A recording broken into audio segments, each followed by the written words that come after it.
Decision power آپ کے ہاتھ میں ہے تو آپ کے جو کوآرڈینیٹر ہیں ان کے ساتھ ڈسکشن کرنے کا کوئی فائدہ نہیں ہے.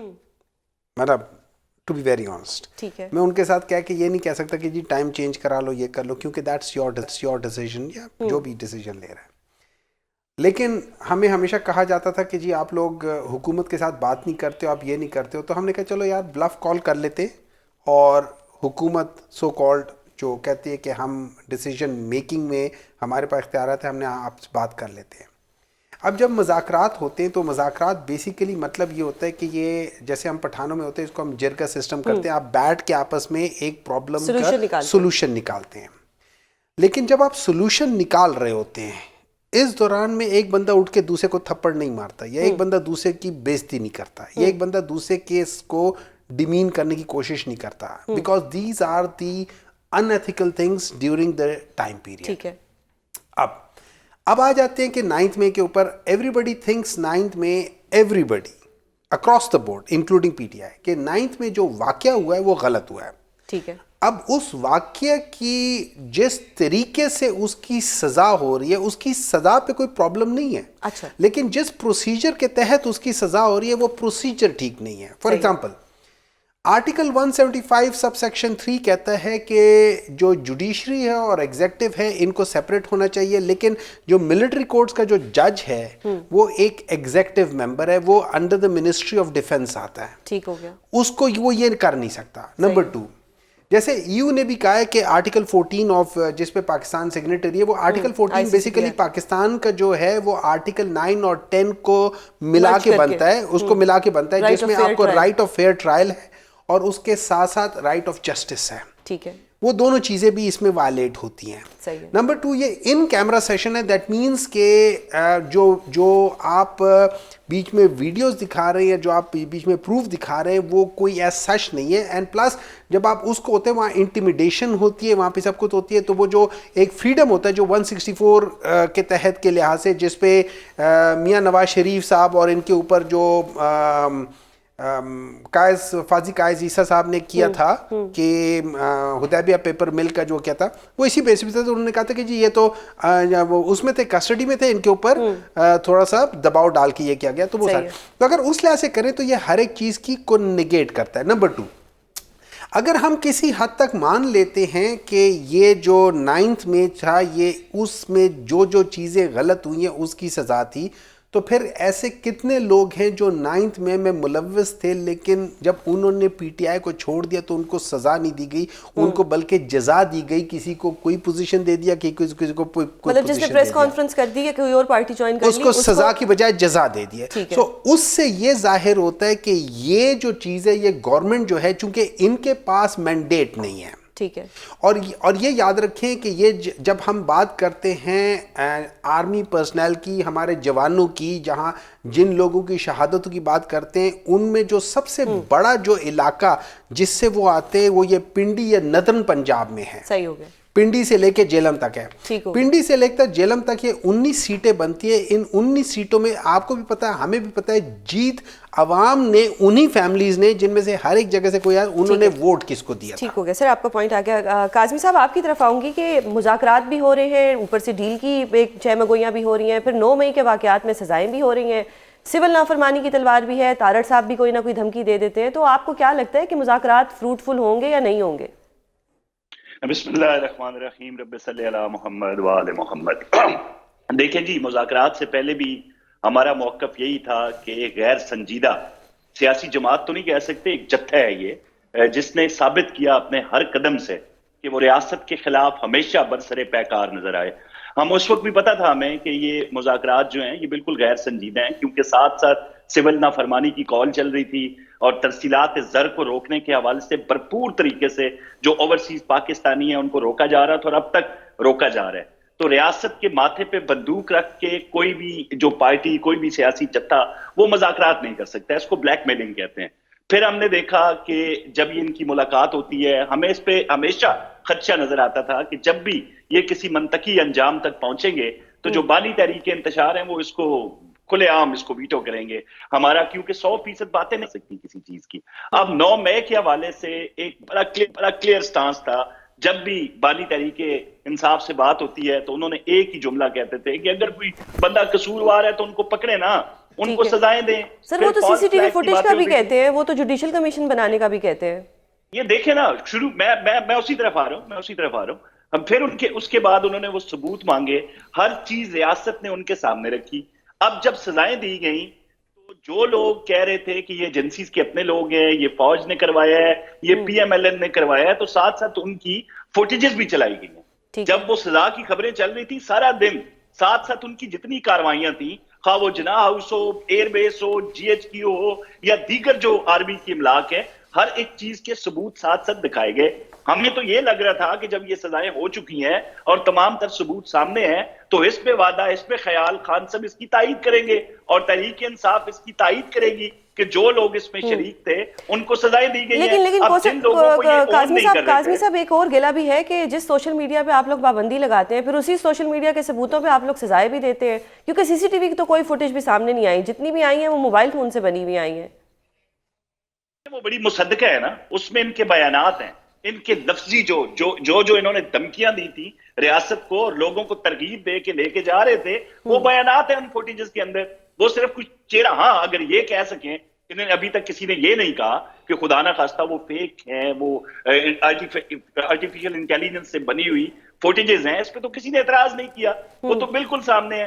جوڈیشل کمیشن کا جہاں تک ان کا مطالبہ ہے وہ صاف نظر آ رہا ہے کہ ایک جو جوڈیشل پروسیس ہے اس میں تاخیری ایک حربہ ہے, کیونکہ وہی جو ثبوت ہمارے پاس ہیں جن پہ سزائیں دی گئی ہیں, اور یہ کہہ رہے تھے جی فیئر ٹرائل. لیکن کاظمی صاحب جب سپریم کورٹ کا حتمی فیصلہ آئے گا یہ سویلینز کے ٹرائل کے اوپر, تو پھر ان جو سزائیں ہیں ان کی کیا وقت رہ جائے گی؟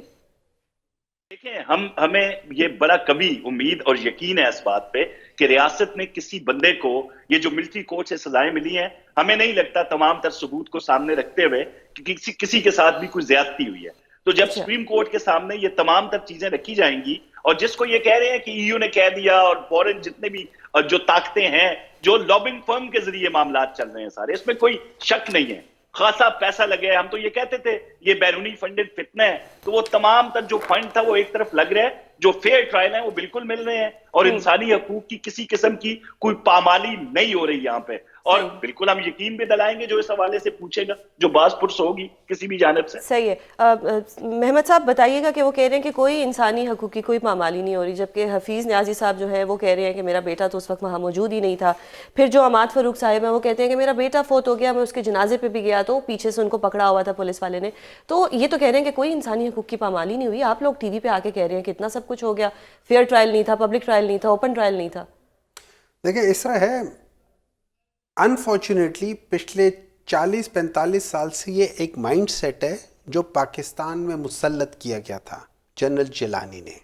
ٹھیک ہے, یہ وہ جو نہیں ہوتی گھاس ہوتی ہے جس کو ویڈ کہتے ہیں, جو گراس نہیں ہوتی لیکن ویڈ ہوتی ہے, اور وہ اچھی گھاس کو کھا جاتی ہے. جب آپ کسی اچھی جگہ پہ گھاس اگاتے ہیں تو آپ نے اس کو ایک ایک کر کے نکالنا ہوتا ہے. یہ وہ گھاس ہے جس کو ایک ایک کر کے نکالنا ہے اس ملک سے. انہوں نے پچھلے 40-45 سال سے اس سوچ نے اس ملک کو تباہ کیا ہے. جھوٹ بولنے میں یہ ماہر ہے. انہوں نے پارلیمنٹ کے اندر کھڑے ہو کر کہا تھا یہ ذرائع ہیں میرے پراپرٹیز کے, اس کے بعد انہوں نے آج تک وہ ذرائع نہیں بتائے.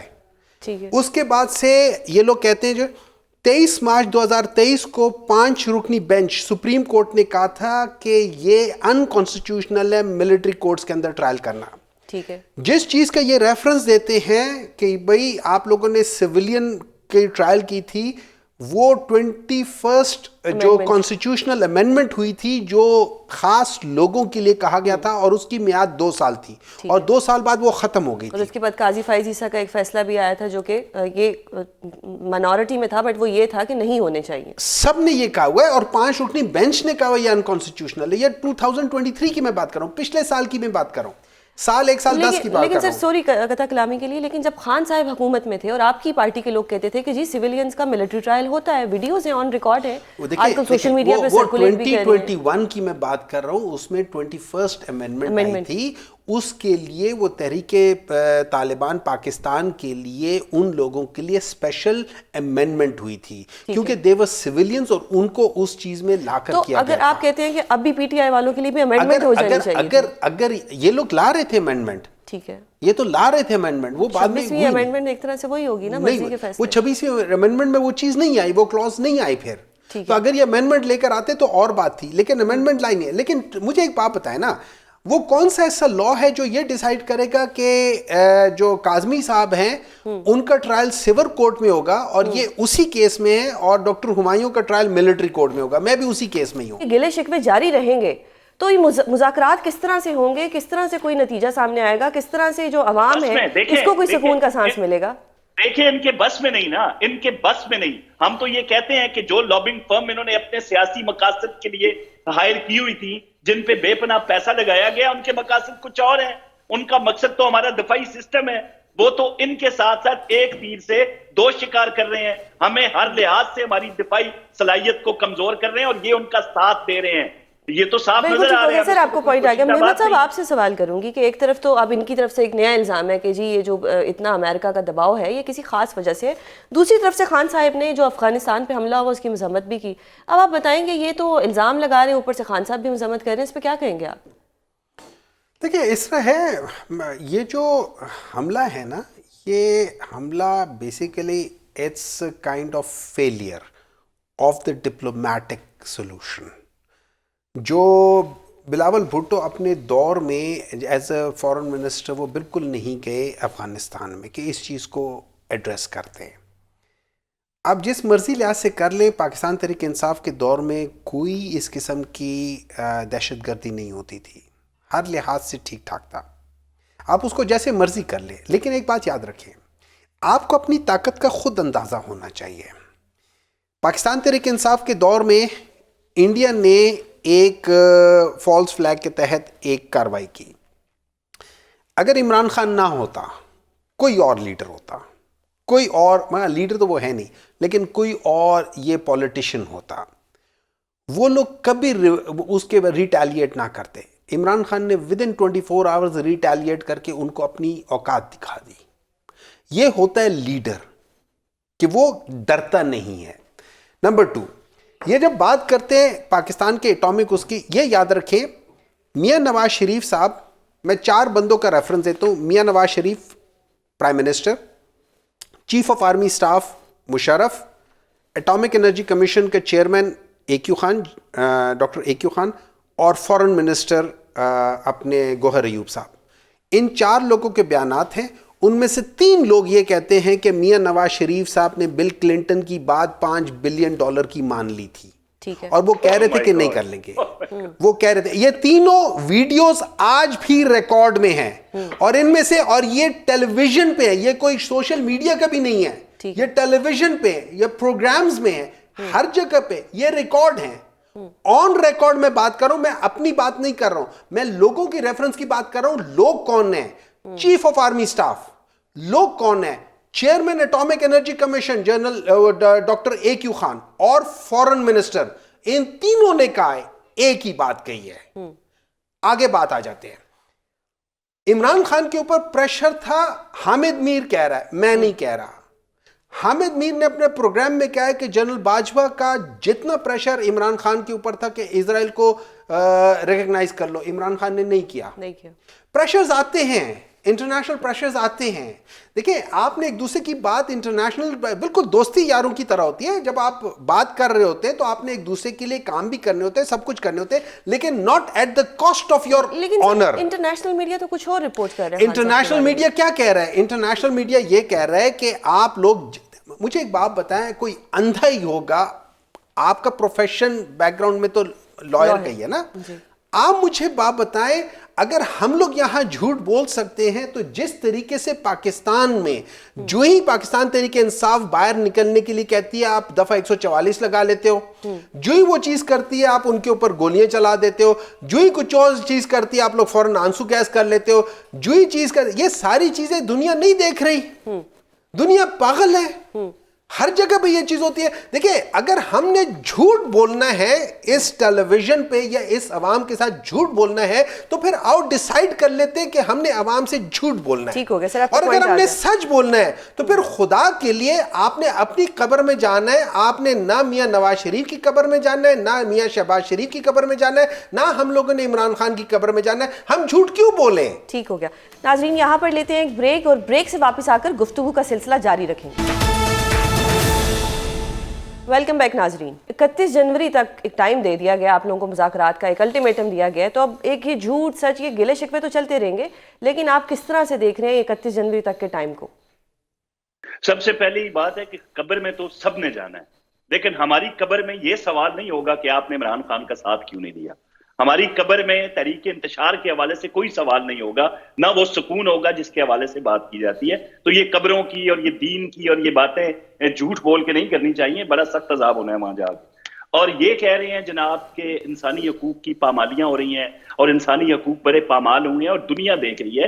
بھائی ان دنیا کے تمام ممالک کے اندر جب نسلی فسادات ہوں, کیپٹل ہل ہوں, باقی جتنے بھی معاملات ہوں, اپنے قانون کے لیے, اپنی ریاست کی حفاظت کے لیے, اپنی عوام کے لیے, اپنے املاک کے لیے وہ یہ بھی نہیں دیکھتے کہ سامنے کوئی خاتون ہے, سامنے کوئی 12-14 سال کا بچہ ہے, کوئی معذور ہے. جب بھی ان ممالک کے اندر اس قسم کے فسادات ہوتے ہیں جو تحریک انتشار نے پاکستان میں برپا کر رکھے تھے, تو اپنے قانون کے مطابق کارروائی کرتے ہیں, اور ہم بھی کر رہے ہیں. 20 جو جنوری کو حلف برداری ہوگی ٹرمپ کی, اور پھر 31 جنوری تک کا خان صاحب کی طرف سے بھی ایک ٹائم دے دیا گیا, الٹیمیٹم دے دیا گیا. تو یہ آپ کیا دیکھ رہے ہیں؟ یہ مجھے تھوڑا سا اس پہ آپ کی بریفنگ مجھے چاہیے کہ حالات بہتر ہو رہے ہیں, حالات خراب ہو رہے ہیں. بڑی واضح بات کر دی ہے جی. ریاستوں کا جو تعلق ہوتا ہے نا وہ شخصیت کے لیے نہیں ہوتا. عمران خان بے شک پیارا ہے ویسٹ کا, اس میں کوئی شک نہیں ہے, چاہے وہ یہ آپ نے بہت پیاری بات کر دی ٹی وی کے اوپر. سنیں نا, میں بالکل پیارا ہے, میں آگے اس کی تعویل بھی تو سن لینا. اگر تو ان کے بیانات سامنے ہیں, ایٹمی اثاثے ہوں, بھارت کی جولی میں کشمیر ڈالنا ہو, کس بات سے آج تک انہوں نے انکار کیا ہے؟ اسرائیل کے حوالے سے بھی بڑا نرم گوشہ رکھتے ہیں. ابھی ڈاکٹر صاحب نے تو کہہ دیا نا, باجوہ کی طرف سے بڑا پریشر تھا اسرائیل کو جو ہے وہ تسلیم کیا جائے. تو ہمارے پاس تو پختہ ثبوت ہے. یہ جتنا ایک مشن چل رہا ہے موجودہ دور کے اندر, اس کی وجہ کیا ہے بھائی؟ ہمارے میزائل پروگرام سے امریکہ کو خطرہ ہے, ہمارے میزائل پروگرام سے کس کو خطرہ ہے؟ ہمارے میزائل پروگرام سے اگر کسی کو خطرہ ہو سکتا ہے یا کوئی خائف ہو سکتا ہے, یا وہ بھارت ہے یا اس کا بیسٹ بڈی ہے. بیسٹ بڈی کی طرف سے پریشر آ رہا ہے امریکہ کے اوپر, اور ہمیں خان صاحب کو چھوڑنے کے حوالے سے کہا جا رہا ہے. تو امریکن گورنمنٹ کو باضابطہ طور پر بننے بھی دیں. ہماری جو قومی سلامتی ہے, میں بار بار کہتا ہوں, نشانہ ایٹمی صلاحیت ہے, بہانہ عمران خان ہے. انشاءاللہ دونوں صورتوں میں ریاست پاکستان ہر قسم کا پریشر سسٹین کرنے کی پہلے بھی صلاحیت رکھتی تھی اور آگے بھی رکھے گی, چاہے یہ جو مرضی کر لیں. سوال ٹھیک ہو گیا سر, آپ کا پوائنٹ آ گیا. ہمایوں صاحب بتائیے گا, یہ گلے شکوے تو چلتے رہیں گے, اور اگر یہی مذاکراتی کمیٹی میں بیٹھ کے بھی یہی گلے چلتے رہے تو 31 جنوری تک تو کچھ بھی نظر نہیں آ رہا, سوائے اس کے کہ ہم ٹرمپ سے امید لگا لیں. دیکھیں اس طرح یہ ہے کہ جب جو آپ نے یورپین یونین کی بات کی ہے نا, 27 ملک ہیں, ان 27 ملکوں نے بیٹھ کے ایک ساتھ یہ ساری باتیں کہی ہیں. ٹھیک ہے, اور پاکستان اس کا سگنیٹری ہے. اور اس جگہ پہ کسی نے کوئی یہ جو جس کو یہ کہتے ہیں لابنگ وغیرہ, وہ اس جگہ پہ کوئی نہیں, وہ ان لوگوں نے کیے, ابھی باقیوں نے کچھ نہیں کیے. نمبر 2, جب یہ بات کرتے ہیں کہ عمران خان پوری دنیا کا دل کا دلارا ہے, انہوں نے بھی مان لیا. وہ نہیں, ان کے پاس مجبوری ہے, ٹھیک ہے نا. اچھا, ویسٹ کا نہیں, پوری دنیا کا. اگر ان کی ٹویٹ کوئی ری ٹویٹ کرتے اس کو بھی لوگ 1 کروڑ لوگ دیکھ لیتے ہیں. مطلب that is the power of people is stronger than the people in power. ایک منٹ, جب یہ بات کرتے ہیں اسرائیل کے ساتھ کے سافٹ کارنر ہے, آپ کو پتہ ہے جون 22 میں کس کی حکومت تھی؟ جو اپنے اکاؤنٹس میں کہتی ہے کہ مریم نواز میری لیڈر ہے, وہ گئی تھی اسرائیل. اچھا, وہ جا کے وہاں ملی تھی. یہ سارا کچھ اس وقت ہوا تھا. اس سے پہلے میرے خیال میں 96 میں یا 97 میں سننے میں آیا کہ اسرائیل سے چیزیں امپورٹ ہوئی تھی پاکستان میں تھرو تھرڈ کنٹری. کہاں کے لیے؟ یہ جو شوگر مل اور فلانا ہے جو حمزہ اور وغیرہ, ان کے سننے میں آیا ہے. کتنا سچ ہے کتنا جھوٹ ہے مجھے نہیں معلوم, لیکن سننے میں آیا ہے. بات اس کی نہیں ہے. بات یہ ہے کہ اگر ہم لوگوں نے اس ملک کا سولوشن ڈھونڈنا ہے, اور اس ملک کا سولوشن ایک چیز میں, وہ ہے پولیٹیکل سٹیبلٹی. اب پولیٹیکل سٹیبلٹی کے لیے دو چیزیں ہیں. ایک ہمارا ڈیمانڈ ہے کہ ہمارا جو مینڈیٹ ہے وہ چوروں اور ڈاکوؤں نے چرایا ہے, لیکن ہم اس پہ نہیں جاتے, کیونکہ اگر ہم اس پہ جائیں گے تو پھر they don't have a ground to stand. یہ تو اس کرسمس ٹری کی طرح نا, جس کو ڈبے میں سے نکالا, جنرل جیلانی نے نکالا, اس کو لگا دیا, کر دیا. یہ اس برگد کے درخت کی طرح نہیں ہے کہ جو کھڑا ہوتا ہے, چاہے خزاں کیوں نہ وہ کھڑا رہتا ہے, اس کی جڑیں ہوتی ہیں. وہ یہ نہیں کہتا میں بیمار ہو گیا ہوں, وہ یہ نہیں کہتا میرے پلیٹلیٹس گر گئے ہیں. اس کے اوپر خزاں ضرور آتی ہے, لیکن وہ بہار میں بھی آتا ہے, پھر وہ سردی گرمی وہ چھاؤں بھی دیتا ہے سب کو. وہ برگد کا درخت کچھ اور چیز ہوتی ہے, یہ وہ سمجھ نہیں سکیں گے. اب بات آ جاتی ہے آگے. اگر ان لوگوں نے واقعی اس ملک کو کرنا ہے تو ہمیں یہ نیگوسیشنز کو سکسیسفل بنانا ہوگا. اس کی ہماری سمپل سی ڈیمانڈ ہے, وہ یہ ہے پولیٹیکل پرزنرز, اور یہ بھی پولیٹیکل پرزنرز رہ چکے ہیں. بالکل سارے ان لوگوں نے 1980s اور 90s میں پولیٹیکل پرزنرز کا کانسیپٹ سب سے پہلے 1990 میں آیا تھا, جب انہی کے دور میں, سیف الرحمان کے دور میں سب سے بڑا وہ سٹارٹ ہوا تھا. وہاں سے اس کی شروعات ہوئی تھی. اس چیز کو ہم نے ختم کرنا ہے. تو ہم کیا کہہ رہے ہیں, ہم کہتے ہیں پولیٹیکل پرزنرز کو رہا کرو. ہم یہ نہیں کہہ رہے ان کے کیسز ختم کرو جیسے آپ نے اپنے کیسز ختم کیے. اور اس کے بعد دوسری چیز ہے, شاید اس کی نوبت ہی نہ آئے, آپ اگر وہ واقعی پولیٹیکل ہے, let's stop this thing and then move forward. کیونکہ جو ہی پولیٹیکل سٹیبلٹی آ جائے گی پاکستان میں, اکنامیکل سٹیبلٹی آ جائے گی, اور پھر جو واحد پرابلم ہے پاکستان کا وہ ہے فری فیئر ٹرانسپیرنٹ الیکشنز, اس کی طرف جائیں. اگر آپ نے واقعی اس ملک کے لیے کچھ کرنا ہے, ورنہ میں بھی بولتا رہوں گا, یہ بھی بولتے رہیں گے. بالکل ٹھیک ہو گیا سر, بہت شکریہ کاظمی صاحب, بہت شکریہ پروگرام میں اپنا وقت دینے کے لیے. ہمایوں صاحب بہت شکریہ. ناظرین, یہ جنوری کا مہینہ تو بہت اہم ہے, اور ہم سب بھی دیکھ رہے ہیں کہ یہ واقعی بہت اہم ہے. یہاں پر لیتے ہیں ایک بریک سے واپس آئیں گے. اور جیسا کہ ہم سب جانتے ہیں کہ آج محترمہ بے نظیر بھٹو صاحبہ کی شہادت کا دن ہے, تو ہم بات کریں گے پیپلز پارٹی کی رہنما شہلا رضا صاحبہ سے. ویلکم بیک ناظرین. اب بات کریں گے عالم اسلام کی پہلی خاتون وزیر اعظم دختر مشرق محترمہ بے نظیر بھٹو شہید. 27 دسمبر 2007 وہ بدنصیب دن تھا جب ہم بے نظیر بھٹو جیسی ایک عظیم رہنما سے محروم ہوئے. آج سے ٹھیک 17 برس قبل آج ہی کے دن محترمہ بے نظیر بھٹو کو راولپنڈی میں لیاقت باغ کے مقام پر جلسے کے بعد شہید کر دیا گیا. پاکستان میں جمہوریت کے لیے ایک سیاہ ترین دن تھا. بھٹو شہید کی سیاسی جدوجہد, ان کے افکار, نظریات پر بات کرنے کے لیے ہمارے ساتھ موجود ہیں پاکستان پیپلز پارٹی کی سینئر رہنما شہلا رضا صاحبہ. میم بہت شکریہ پروگرام میں اپنا قیمتی وقت دینے کے لیے. میم ہم سب بھی جانتے ہیں کہ رانی شہید محترمہ بے نظیر بھٹو صاحبہ پاکستان کا کتنا بڑا ایسٹ تھیں, اور یہ صرف پاکستان کا لاس نہیں تھا, یہ عالم اسلام کا لاس تھا, کیونکہ وہ پہلی خاتون تھی جو وزیر اعظم بنی. اتنا بیسک ایسٹ ہمارا, ایک دن لیاقت باغ میں ان کو قتل کر دیا گیا, اور پھر کس طرح سے کرائم سین کو واش کر دیا گیا تاکہ کوئی ڈی این اے نہ بچے. آپ کو کیا لگتا ہے کہ آج کا دن پاکستان کی تاریخ میں کتنا اہم ہے؟ میں یہ سمجھتی ہوں کہ آج کا دن جو ہے وہ پاکستان کی تاریخ سے کبھی دھویا نہیں جا سکتا. خون تو دھل گیا, لیکن محترمہ بے نظیر بھٹو کی شخصیت کو دھویا نہیں جا سکتا. اور جب تک یہ پاکستان ہے اس میں بھٹو خاندان کی قربانیاں جو ہے نا وہ ان کو بالکل ایک سائڈ بھی نہیں رکھا جا سکتا. اور بھٹو خاندان نے جس سیاست کی داغ بیل ڈالی, اگر بھٹو خاندان کی سیاست نہ ہوتی تو اس ملک میں سیاست نہ ہوتی. ہم نے سب کو سیاست سکھائی ہے, اور ہماری سیاست کو ختم کرنے کے لیے مختلف پولیٹیکل پارٹیز تشکیل دی گئی ہیں جنہوں نے آمریتوں کا ساتھ دیا ہے. تو میم یہ کہنا تو درست ہوگا کہ یہ جو بھٹو خاندان ہے یہ شہیدوں کا خاندان ہے, اور انہوں نے ملک کی خاطر اپنی جانیں قربان کی ہیں, لیکن نہ بھٹو صاحب کو انصاف ملا, نہ آج تک محترمہ بے نظیر صاحبہ کو انصاف ملا. تو انصاف کے لیے اب ہم کس کا دروازہ کھٹکھٹائیں گے؟ اچھا دیکھیے, ایک تو یہ کہ بھٹو خاندان نے یہ بتایا ہے کہ نہ تو وہ کارکنوں کو چھوڑ کے بھاگتے, نہ وہ کارکنوں کو مرواتے ہیں, وہ ہر جدوجہد میں آگے ہوتے. اگر ان کے کارکن شہید ہوتے ہیں تو وہ بھی شہید ہوتے ہیں. اور اس کے علاوہ جو بہت بڑی بات ہے وہ یہ ہے کہ پاکستان پیپلز پارٹی نے نوجوانوں کو پولیٹیکل ٹریننگ دی, جس کی وجہ سے ہم جیسے لوگ سامنے آئے, اور پاکستان پیپلز پارٹی اس نظریے کو لے کر چلی جس کی وجہ سے مڈل کلاس, ظاہر ہے میرا تعلق مڈل کلاس سے ہے, ہم جیسے لوگوں نے آ کے نمایاں جگہ پر